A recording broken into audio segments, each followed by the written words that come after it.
Most problems with neighbors are ordinary: noise, parking, arguments over fences, the kinds of things people complain about and eventually forget. This was different because it began with notes appearing on a second-floor bedroom window no one could reach from the ground. This story was shared by someone who says the man living next door became obsessed with their family, long before anyone realized how close he had been getting. Welcome to Tales Beyond the Flame. It happened when she was 17. She lived with her parents and younger brother in a narrow 2-story townhouse on a quiet suburban street.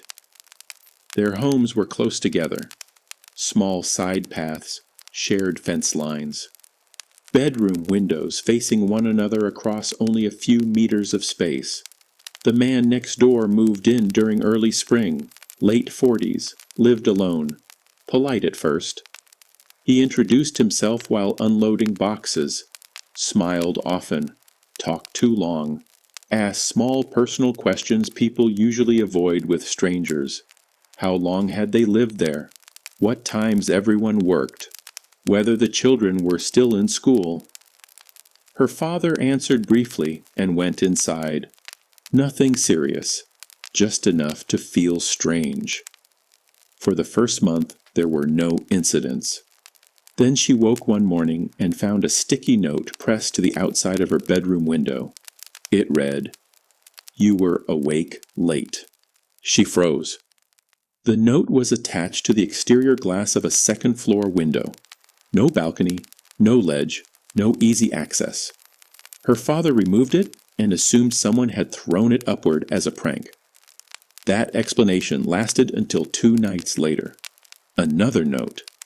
This one said, "Blue shirt suits you." She had worn a blue shirt inside her room with curtains partly open that evening. Her mother closed every curtain in the house after that. They confronted the neighbor casually. He smiled and denied knowing anything, said kids sometimes played stupid games, offered to keep an eye out. The notes continued. Never every night, just often enough to build dread.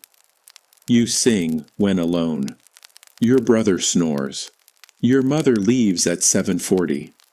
Each message contained details that required observation, sometimes from inside the home, sometimes late at night, sometimes early morning. Her father installed brighter outdoor lights and a small camera facing the side path. Nothing was captured, no person near the window, no movement. Yet another note appeared 3 days later. You should check the roof. Police were called. They took statements, photographed the notes, and advised improving security. No fingerprints worth using, no witnesses, no direct evidence. The family tried to dismiss it as harassment. Then one night around 1 a.m., she heard a sound above her ceiling, a slow scrape. Then another. Someone moving across the roof. Her father went outside immediately with a torch. Nothing visible from the street, no ladder, no person climbing down, no sound after the first movement. The next morning he checked the roof tiles. Several were displaced near her bedroom. Dust disturbed around the gutter line. Something had been there. Police returned and searched surrounding yards. Again, no result. The neighbor expressed concern, offered to help install better lighting. Her father refused. That same week, they bought cameras covering the front, rear, and side access. For 6 nights, nothing happened. Then on the 7th, another note appeared. The cameras showed no one approaching, no one entering the path, no one near the wall. Yet the note was there at sunrise.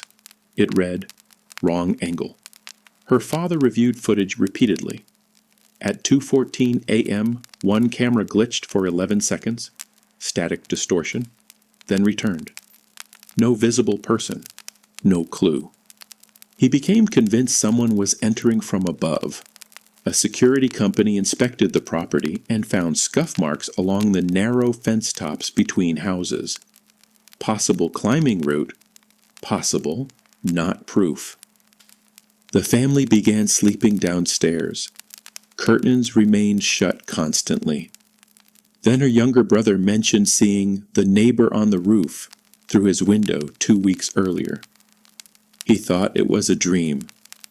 Everything changed after that. Her father confronted the man directly. The neighbor laughed, called it ridiculous, said maybe stress was making everyone paranoid. That night, police were asked to perform a welfare and property check next door. When officers entered with permission, they found nothing criminal in plain sight. But one officer noticed a ceiling hatch leading to attic storage. Inside were binoculars, a folding stool, work gloves, and dozens of handwritten notes matching the paper and pen style left on their window. The man was detained immediately.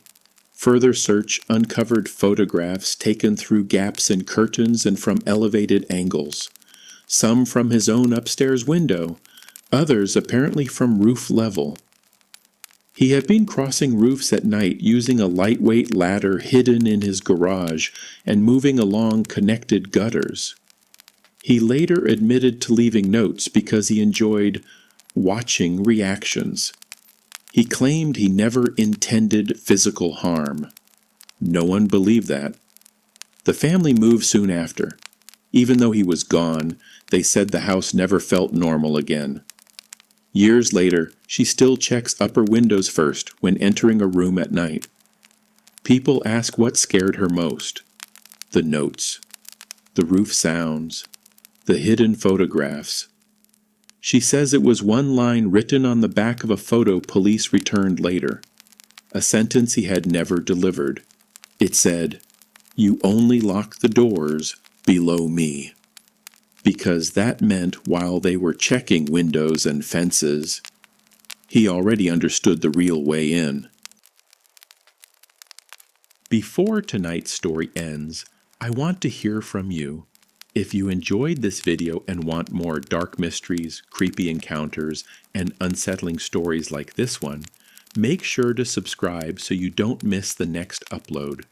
And if there's a type of story you'd like to hear next, leave a comment below.